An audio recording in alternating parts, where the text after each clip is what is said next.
Oh boy. Okay. So if you're only here for the review, there'll be a timestamp down low or a number somewhere on the screen to let you know where exactly to skip forward to in order to just listen to the Black Panther review by itself. Before I get to that, I'm gonna go on a tangent because this had to be the worst. And I mean, this had to be the worst movie experience I've ever encountered. So, the entire time, okay, so we got our tickets a week in advance, right? 10:30 showing Black Panther Thursday night. We know what the mission is. We know what the movie is that we're going to see, and we're going to execute that mission. All right? So the entire day I'm like, I'm not going to eat anything.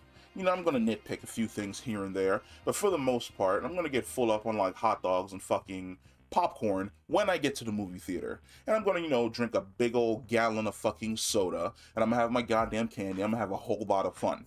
So, I leave out, I get to the movie theater, I step out, there's a whole fucking red carpet outside. You can take Black Panther photos out front. They've got floodlights flipping back and forth. They've got other lights shooting back and forth. Purple colors, blue colors, red colors, green colors fucking everywhere. I'm like, yo, this movie theater fucking turned up for Black Panther. I'm absolutely fucking loving it. You step inside, they've got a little booth right there that you can walk up and have somebody take you out front to do professional photos on like a green screen.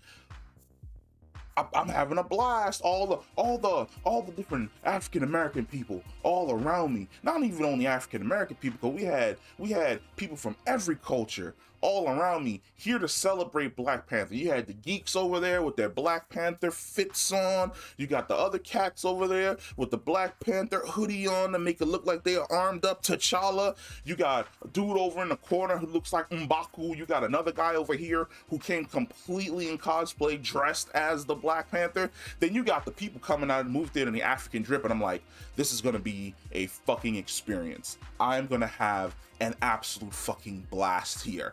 And then reality set in. Then reality set in. Because I walked up to the counter. First off, I got in line. I should know something was wrong. Because there were only 2 lines open. Now, the last 3 movies, which one was a 3D showing, and then one was a 10:30 showing I was on, and then one was another one that started just a little bit before the 10:30. There's only 2 lines open. And these lines take forever. It takes me about 20 minutes in line when I'm already in the middle to finally get to the front. I get to the front, I look up, I see that they have a collector's edition. It comes with a collector's popcorn cup, and it comes with a collector's drink cup. I'm like, yo, it's only $30. I'm gonna get that shit, because that shit's probably gonna go on here, and I'm gonna show it off on stream because it's dope as fuck. I go, let me get the collector's cup, big old thing of popcorn, the soda, and the dude looks at me and goes, yeah, we ain't got no popcorn. I was like, dang. I was okay, sometimes, that happens. You got production issues sometimes. A lot of people came through here on this Thursday to go see this movie. They probably got swamped. I was like, all right, that's fine. Let me get, the chicken nuggets and the White Castle burgers. Yeah, the only thing we got is nachos, bruh. Nachos and candy. I was like, what the? I was like, okay, so let me get the raisinets. We ain't got no raisinets. Ayo, my man. hey, yo, my man. What you got back there, homies? All we got is nachos. We got a bunch of crunch, like a bunch of candies that is basically just lukewarm that you really don't want. So I'm like, okay, fine. Let me get the soda and let me get those 2 sets of candies. I grab the soda. I turn around, I walk over to the soda machine. Now in this area, there's 5 different dispensers for the soda. I start from the right, flat. I go to the next one, flat. I go to the next one, flat. I go to the next one, flat. I go to the final one, the one that I walked past initially when I walked over there. I fill up my soda, I see the fizz, and then I hear some spurting. And I'm like, let me try that again. Hit it again, fizz again, then I hear some spurting, and I'm like, okay, this is the best that it's gonna be. So I start drinking my soda. Now, it's a little bit of a taste test. I taste the fizz, everything's tasting good. I'm like, all right, fine. I walk over to where I'm supposed to check in my ticket to get into the theater to sit down and start watching the movie. They tell me that the theater is not ready yet because there's a movie showing. Now, I look up at the time. It's 10:35.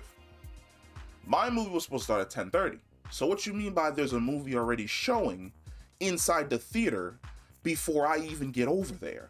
What movie is this that you played before the start time of my movie that's holding me back? Now, there's conflicting information from everybody. I talked to one employee. They say that they double booked the theater and then they had to emergency play a movie before my movie started. So the double book theater that the people went into, and then then they found out that everybody had the same tickets. They took those people out of that movie, put them into my movie, and then played my movie without letting us know. The 10:30 people they had just standing out in the hall. So 10:30 hits, 10:40 hits, 10:45 hits, 10:50 hits, 10:55 hits, 11 o'clock hits, 11:10 hits. At 11:10, the manager finally walks over and goes, "We got to split you two up because we were going into the bigger theater. We got to split both of these parties up. One of you's going to go into theater number 3. The other group's going to go into theater number 5. And then we'll start the movies from the beginning for you guys to watch." I'm like, all right, that sounds fine. So by the time we make it into theater 5 and we look up, all of theater 5 is taken. So we come out, we head over to theater 3. We get into theater 3, we're able to find some seats together, everybody sits down. The movie cuts on, and the bulb for the projector is set to low. Like, they had the brightness set to like 10%. The person who started our movie had to be the director for Game of Thrones. Like, they did the final battle against the Night King in Game of Thrones because I couldn't see shit. It was dark as fuck. Underwater scenes, dark as fuck. Nighttime scenes, dark as fuck. And when the first nighttime scene happens, in my mind I was like, they showed this scene. This was an official scene that Marvel showed online that I sat down and I watched. And I could see everything. I could see every expression on the character's face. I could see what's going on in the background. But all of a sudden, I can't see shit. Like, unless they're standing next to a natural light source or the moon is directly behind Namor, I can't see a fucking thing. And this continues throughout the entire movie. I was so happy when there were no longer any nighttime shots and everything was a morning shot. Like, I was like, thank you God, because I could see things now, because before I couldn't see anything and I was getting madder and madder and madder and madder and madder as the movie went on. And I was like, if there are any more underwater fucking scenes or any more nighttime goddamn scenes, I'm gonna be absolutely fucking furious. And then we leave out the theater, and as we're walking out the theater, I'm looking to my left because I'm thinking about making a beeline over to where the ticketing booth is, the ticketing area is.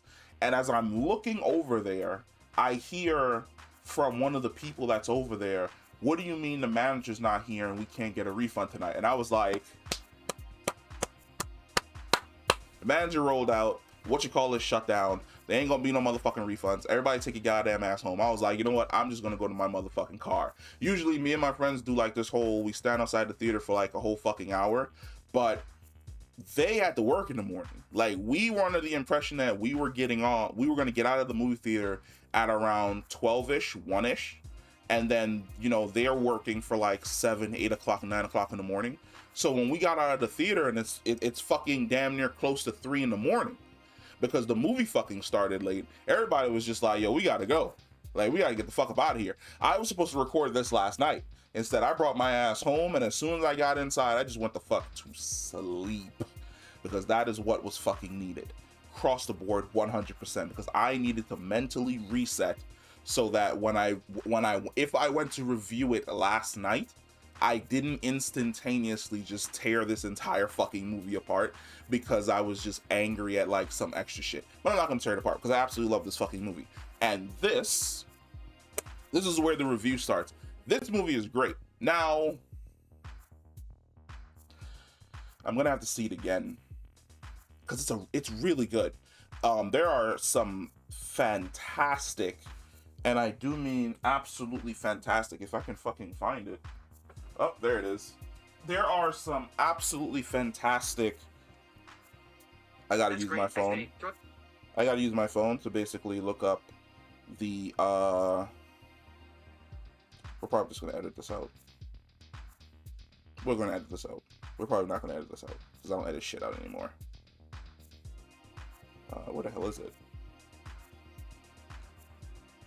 Because it's always good to have people's names in front of you. Okay, from the top, number one, Tena Huerta, fantastic as Namor. I know that there was a lot of fucking complaints from people coming into this about, oh, they're changing Namor's origin. No, like, this is changing Namor's origin while honoring the type of person that Namor is to fit the lore of a baller ass a baller ass culture that you never heard of before. Like, I'm not Mexican, so I am not familiar with Mexican culture and Mexican heritage and Mexican mythology. So watching this movie, you get like a little taste, a little hint of Mexican mythology, and it really reinforces the fact that we really do spend way too much time with Greek, Roman, Egyptian, and Norse mythology and Norse gods, and how dope as fucking scary it would be if we were to like just dive into the mythology of these other cultures to basically bring something new to the forefront.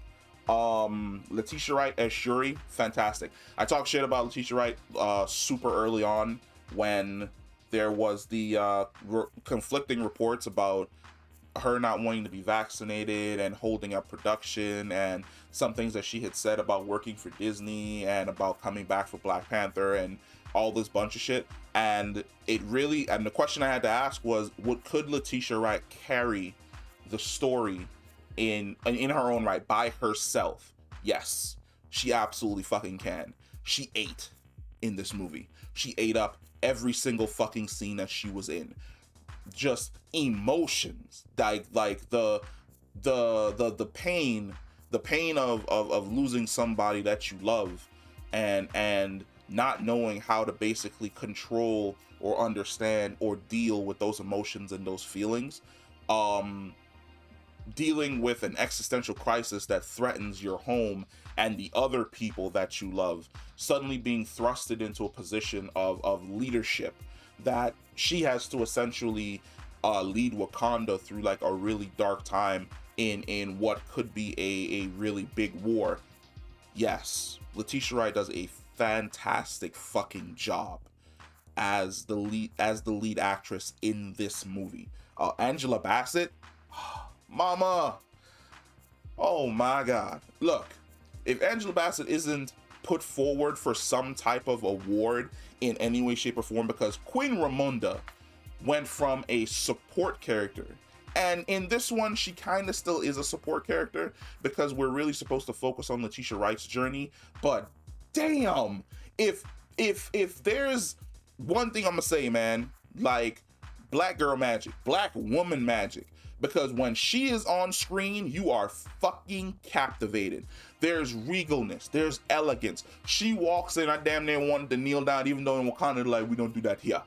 Like, you see Queen Ramonda, and that is somebody in charge. You get the sense of authority and power from Angela Bassett's character, and you are just as captivated with her as you are with Shuri or Okoye or Namor, and you understand where she's coming from in regards to her frustrations of dealing with Talokan. I'm gonna fuck that up till I hear it again. Of Talokan, and then also dealing with like the United Nations, who wants to like worm their way into Wakanda to get their hands on Wakandan's vibranium. Fantastic. If she isn't put forward for some type of award for best supporting actress, I'm gonna be highly fucking upset because she is another person in this movie who motherfucking ate. Dominic Thorne as Ironheart, fantastic addition. We didn't really get a lot going on because she's very much the fish out of water, somebody who's kind of just plucked out of Massachusetts and thrown onto like the grand the grand scale, where she has to deal with Wakanda and Talokan and all these other people who want her because she's extremely intelligent and she's built her basically her own tech. I also love the fact that we got to see like her lab, and we got to see just how smart she is, because when she first walks in, I want you to pay attention to the things that she has on the whiteboard, and you're like, there's nobody else in the MCU who's going to be able to do this.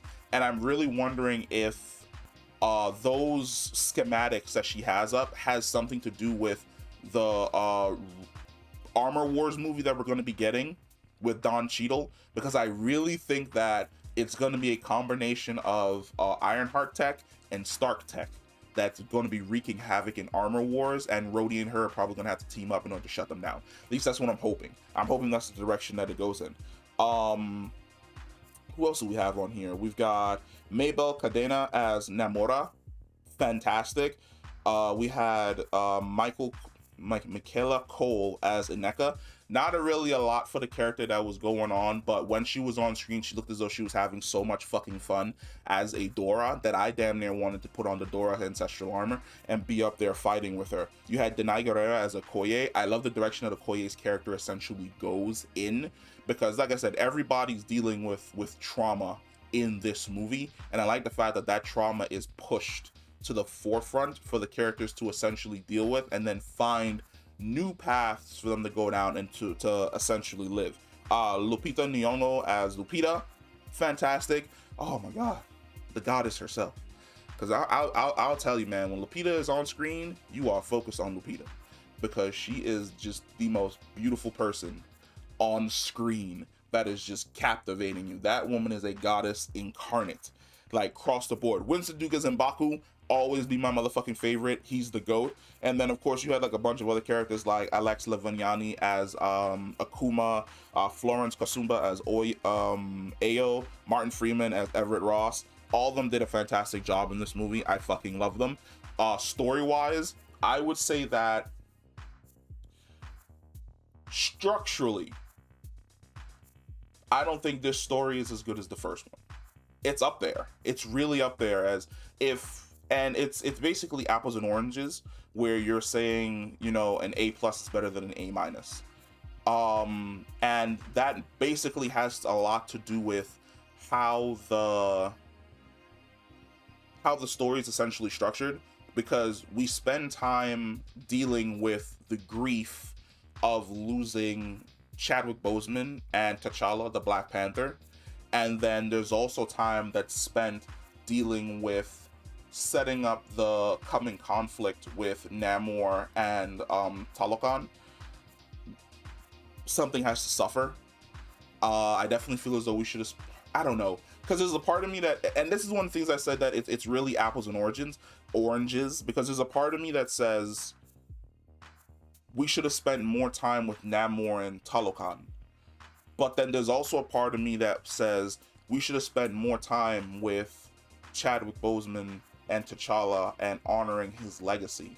But then you sit down and you look at the overall story and you realize the overall story is basically grief, and how in our grief sometimes we make decisions that have consequences, or in our grief we get clouded by our anger or our sorrow, and we aren't able to make clear decisions in regard to something that basically should be extremely fucking obvious. Which is why I said I'm definitely gonna have to sit down and go and watch the movie again, because the movie is really, really deep.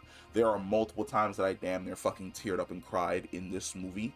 You will understand the direction that all the characters are coming from. There isn't a time when you're sitting down and you're watching this movie and you're like, I don't understand the reason why this character did this thing. No, you understand the reasons why they're doing this thing and why they're acting out in this way. There are a ton of Easter eggs that I think people are gonna fucking enjoy There are a lot of character cameos that pop up that I think a lot of people are going to enjoy. I think people are going to love this movie because I love this movie. I just need to figure out where this movie lands for me on the greater MCU hierarchy of all the movies that I sit down and enjoy watching. Because it's either going to end up after the second and third viewing, it's either going to end up right below the first Black Panther movie, and I mean, it's like a hair. Like I said, it's apples to oranges. It's an A- to an A+, or it's going to be above the original Black Panther movie, but that's going to require further viewings. But yeah, go and check out Black Panther. You're going to fucking love it. Ryan Coogler put his foot in it again. It's like, you know, that reference is really stupid. The whole put your foot in it. Ryan Coogler, he did his thing. Like, as per usual, I think he's one of the better directors that Marvel and the MCU has, and I'm really hoping that it's true that he may be the one that's working on Secret Wars, basically. But yeah, check out Black Panther. This is just the regular review with a little bit of a rant at the front, but there's definitely going to be a spoiler review that comes after this tomorrow morning, and I'll catch you in the next one. Peace.